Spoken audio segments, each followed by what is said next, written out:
اے محبوب آپ فرما دیں کہ کیا ایسا ہو سکتا ہے کہ علم والے اور بغیر علم والے دونوں برابر ہو جائیں؟ اس کا مطلب یہ ایسا ہو نہیں سکتا.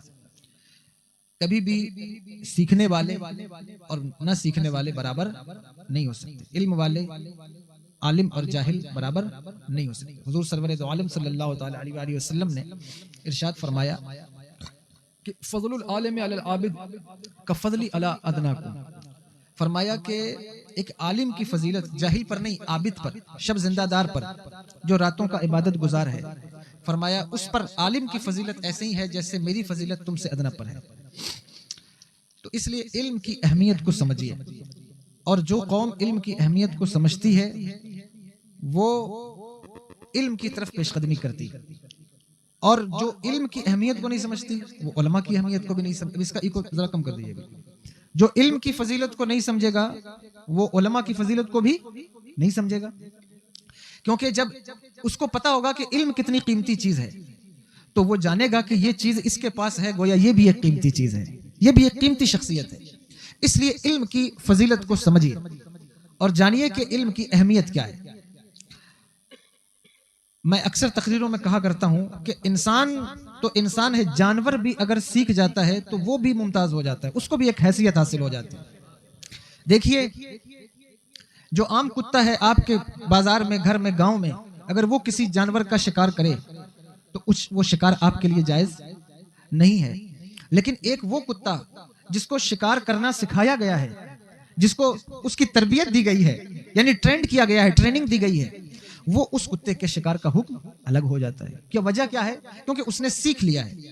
تو سیکھنے سے جانور بھی ممتاز ہو جاتا ہے، تو انسان کیسے نہیں ممتاز ہوگا؟ اس لیے ہمیشہ کوشش کیجئے سیکھنے کی. اور کچھ لوگ ایسے ہوتے ہیں جنہوں نے یہ فکس کر لیا اب مجھے کچھ نہیں سیکھنا ہے آگے زندگی میں. نہیں، سب سے بڑا عمل آپ حضور سرور دو عالم صلی اللہ تعالی علیہ وآلہ وسلم نے ارشاد فرمایا، سب سے بہترین کام کیا ہے؟ قرآن پڑھنا اور قرآن پڑھانا. تو اگر آپ یہ سوچ کر بیٹھ جائیں کہ بس ہم ٹھیک ہیں جیسے ہیں، بچے بھی پیدا ہو گئے، بچوں کی بھی شادی ہو گئی، اب ان کے بھی بچے ہو گئے، اب کچھ سیکھنے کی ضرورت نہیں. اہم کام یہ ہے کہ آپ 80 سال کے بھی ہیں تو سیکھنے کا جذبہ پیدا کریے، اس کو باقی رکھیے کہ مجھے سیکھتے رہنا ہے، سیکھنا ہے. جو بھی چیز ہے اس پر عالم بیان کر رہے ہیں، شورا پڑھ رہے ہیں، سیکھنے کی کوشش کیجیے اور اس کو سیکھتے رہیے. اللہ اکبر. اگر آپ صرف یہ جذبہ پیدا کر لیں، یہ سامنے رمضان شریف ہے، رمضان شریف ہے، اگر آپ کسی عالم کو اس جذبے کے ساتھ کہ ہم اور ہمارے بھائی اور ہمارے بچے اس رمضان شریف میں ہم قرآن پڑھنا سیکھیں گے، کیونکہ آج تک ہم قرآن پڑھنا نہیں سیکھ سکے ہیں، تو ہم قرآن پڑھنا سیکھیں گے، یا نہیں سیکھ پائیں گے تو کم سے کم سورہ فاتحہ پڑھنا سیکھ جائیں گے، اور ہم 1-2 سورہ سیکھ جائیں گے. ایک عالم کو ہائر کریں گے، اگر 5000 لگے گا 5000 دیں گے، 10,000 لگے گا 10,000 دیں گے، اگر فری میں پڑھائے گا فری میں سیکھیں گے، لیکن سیکھیں گے. اگر آپ یہ ارادہ کر لیں تو جتنے رمضان آپ کی زندگی میں گزرے ہوں گے بغیر سیکھے، میں ذمہ داری سے کہتا ہوں علماء کی موجودگی میں، یہ رمضان آپ کی زندگی کا سب سے بہترین رمضان ہو جائے، سب سے اچھا رمضان بن جائے، سب سے اچھا رمضان بن. اگر آپ اس میں یہ ارادہ کر لیں کہ ایک عالم کو، مدرسے کے بچے کو ہم پکڑیں گے اور اس سے کہیں گے مہینہ بھر رمضان شریف تک، اگر بیٹے بیٹھے ہیں تو وہ اپنے ابا کے لیے کوشش کریں کہ ابا نے ہم کو بچپن میں پڑھایا یا نہیں پڑھایا الگ بات ہے، اب رمضان کا مہینہ سامنے ہے، میرے ابا کی عمر 60-70 سال ہے، انہوں نے مجھ کو پڑھایا یا نہیں پڑھایا، ان کو معلوم نہیں تھا، اویئرنیس نہیں تھی، نہیں پڑھا سکے، لیکن اب میں تو اویئر ہوں، میں اپنے ابا کو کسی طالب علم کو لگا کے پڑھاؤں گا اور خود بھی پڑھوں گا. یہ ارادہ کر لیں اس رمضان شریف کے اندر. میں ذمہ داری سے کہتا ہوں یہ عمل سب سے خوبصورت عمل. دیکھو علماء سے پوچھا گیا کہ اگر کسی کے بارے میں پتہ چل جائے کہ اس کی زندگی 2-4 مہینے کی بچی ہے، ویسے تو زندگی موت اللہ کے ہاتھ میں ہے نا، کہ وہ چاہے بڑھا دے، لیکن ایک ظاہری اسباب کوئی چیز ہوتی ہے، اگر ڈاکٹر نے کہہ دیا ہے 4 مہینے بچے، اس کو کون سا عمل کرنا چاہیے؟ کون سا سب سے بہترین عمل ہے؟ حج کرے، روزہ رکھے، زکات دے، نماز پڑھے، کیا کرے؟ کا سب سے بہترین عمل یہ ہے کہ وہ طالب علم بن جائے، علم کا حاصل کرنے والا بن جائے، یہ اس کے لیے سب سے بہترین عمل ہے. اور اس میں ایک بات اور سنتے چلیں، حضور سرور دو عالم صلی اللہ تعالی علیہ وآلہ وسلم نے ارشاد فرمایا کہ صبح اس حالت میں کرو کہ تم عالم ہو، یہ حدیث پاک کا مفہوم ہے. صبح اس حالت میں کرو کہ تم عالم ہو، اگر عالم نہ بن سکے تو اس حالت میں کرو کہ تم طالب علم ہو، یعنی علم حاصل کرنے والے ہو، اور اگر نہ کر سکے حالت میں کہ تم علماء کو سننے والے ہو، ان کی بات سننے والے بنو، اور اگر یہ بھی نہ کر سکے تو کم سے کم اس حالت میں کرنا کہ تم علماء سے محبت کرنے والے ہو، یعنی علم سے علماء سے محبت کرنے والے ہو۔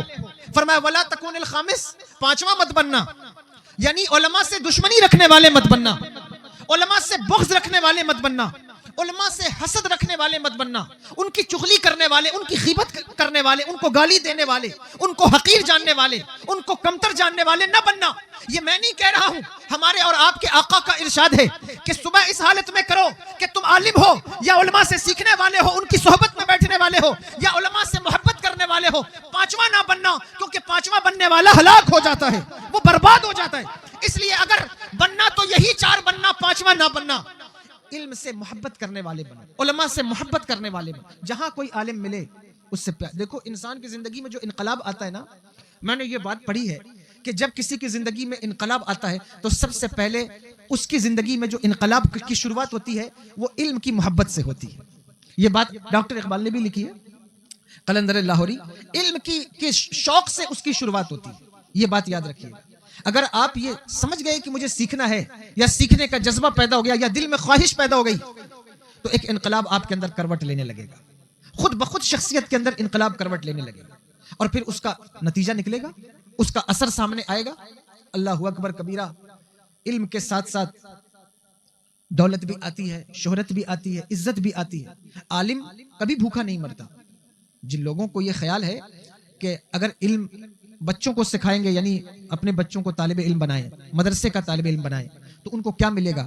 عالم کبھی بھوکا نہیں مرتا، اس لیے کہ عالم کے لیے میرے آقا نے دعا ارشاد فرمائی، نہیں فرمایا نظر اللہ عبدن من سمع منا حدیثا فبلغہ کما سمع، فرمایا اللہ اکبر کبیرہ، بلکہ یہاں تک فرمایا کہ یہ علماء تو وہ علماء ہیں کہ جن کے لیے سمندر کی مچھلیاں بھی دعا کرتی ہیں، پانی کی مچھلیاں بھی دعا کرتی ہیں، زمین کے اندر سوراخوں کی چوٹیاں بھی دعا کرتی ہیں۔ ان کو کبھی بھوکمری کا شکار۔ دیکھو دنیا کے ہر شعبے کے لوگ ڈاکٹر بن گئے، میں برا نہیں کہہ رہا ہوں ڈاکٹر بن، آج کل تو لوگ اسی کو پکڑتے ہیں کہ کہاں سے کیا بات ملے تو اس کو پکڑ کر کے کٹ کیا جائے۔ میں برا نہیں کہہ رہا ہوں ڈاکٹر بننے کو، انجینئر بننے کو، میں برا نہیں کہہ رہا ہوں، لیکن آپ دیکھیں گے کہ ڈاکٹر بننے والے پھانسی لگا لیتے ہیں، بولو لگاتے ہیں نہیں لگاتے؟ پھانسی لگا لیتے ہیں۔ انجینئر بننے والے بھی سوسائڈ کر لیتے ہیں۔ اگر آپ سوسائڈ کا ریشیو دیکھیے، خود آتم ہتیا جس کو آپ کہتے ہیں، کیا کہتے ہیں؟ آتم ہتیا ہی کہتے ہیں آپ کی زبان میں۔ یہ ریشیو آپ کو دوسری برادری میں ملے گا، لیکن اللہ کی عزت کی قسم کھا کر کہہ رہا ہوں کہ جس نے علم دین حاصل کیا اور علم اس کے سینے میں اتر گیا، اس بات کو یاد رکھیے گا، جس نے علم دین حاصل کیا اور علم اس کے دل میں اتر گیا، خدا کی قسم اسے کبھی مایوس ہو کر تم پھانسی لگاتے نہیں دیکھو گے، اسے کبھی خودکشی کرتے نہیں دیکھو گے۔ نعرے تکبیر، نعرے رسالت، مسلک اعلی حضرت، فیضان اعلی حضرت حضور سید عادل میاں صاحب قبلہ، نعرے تکبیر، نعرے رسالت۔ اس کو خودکشی کرتے نہیں دیکھیں گے، اب اپنی جان اپنے سے لیتے نہیں دیکھیں گے، اس لیے کہ جس کے کلیجے میں علم آتا ہے پھر اس کے کلیجے میں اللہ پر بھروسہ بھی آتا ہے، توکل بھی آتا ہے۔ اس کو معلوم ہے کہ رازق کوئی اور نہیں، رازق مسجد کا صدر نہیں، رازق مسجد کا سیکریٹری نہیں، اللہ اکبر کبیرہ، رازق مدرسے کا ناظم اعلیٰ نہیں، بلکہ رازق کون ہے؟ وہ جو قرآن میں پکار کر کہتا ہے ان اللہ هو الرزاق ذو القوۃ المتین، وہ اللہ ہے جو زبردست رزق دینے والا ہے۔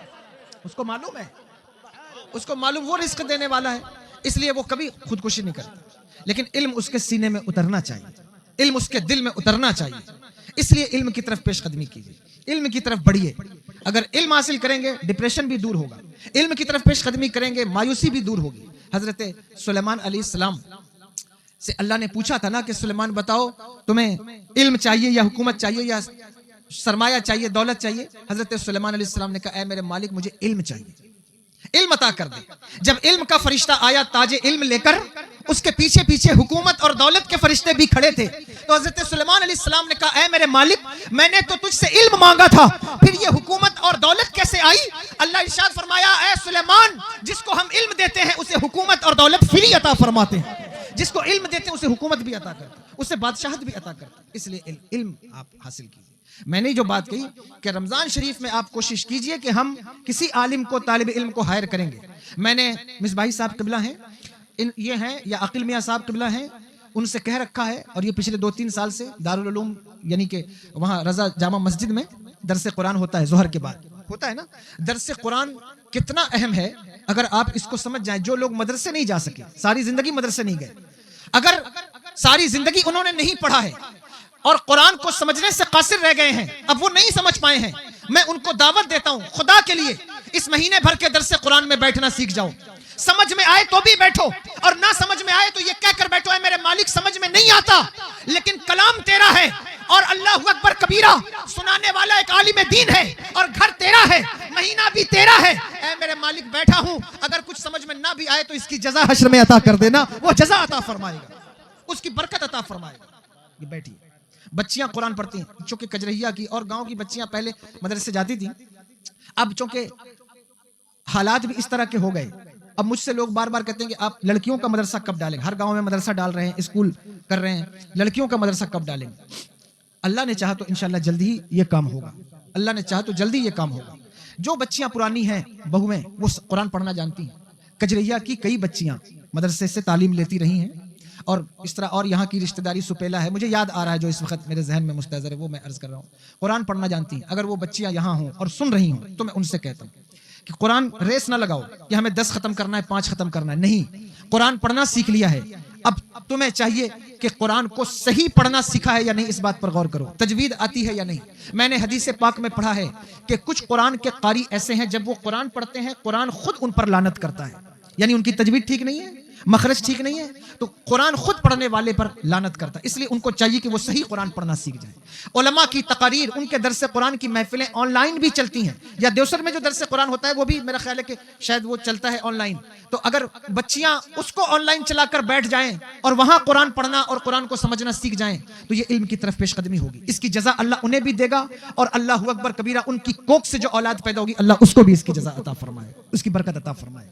بہرحال بات لمبی ہوتی جا رہی ہے، میں تو کہا تھا کہ میں نے 10 منٹ بولنا ہے لیکن 25-30 منٹ ہونے جا رہے ہیں۔ عرض یہی ہے کہ آپ علم کی طرف پیش قدمی کیجئے، اور کبھی بھی دیکھو جب کوئی چیز موجود ہوتی ہے نا تو اس کی قدر انسان نہیں کر پاتا، لیکن جب وہ چیز مفقود ہو جائے پھر پتا چلتا ہے کہ یہ کتنی قیمتی۔ آج یہ علماء آپ کے پاس موجود ہیں، طلباء موجود ہیں، مدرسہ موجود ہے، اگر آپ چاہیں تو علم سیکھ سکتے ہیں، لیکن آپ کو قدر نہیں ہے، اور اگر خدا نہ خواستہ یہ چیزیں موجود نہ رہیں، جا کر کے دیکھیے ان علاقوں کے اندر جہاں کیمپ لگا کر کے دین سکھایا جاتا ہے، جہاں اللہ اکبر کبیرہ آج بھی کوئی انسان ایسا موجود نہیں جو 5 وقت اذان دے سکے، ایسے علاقے ہیں، تو ان سے پوچھئے کہ وہ کتنی اہمیت ہے مدرسوں کی، کتنی اہمیت ہے طلبہ کی، علماء کی۔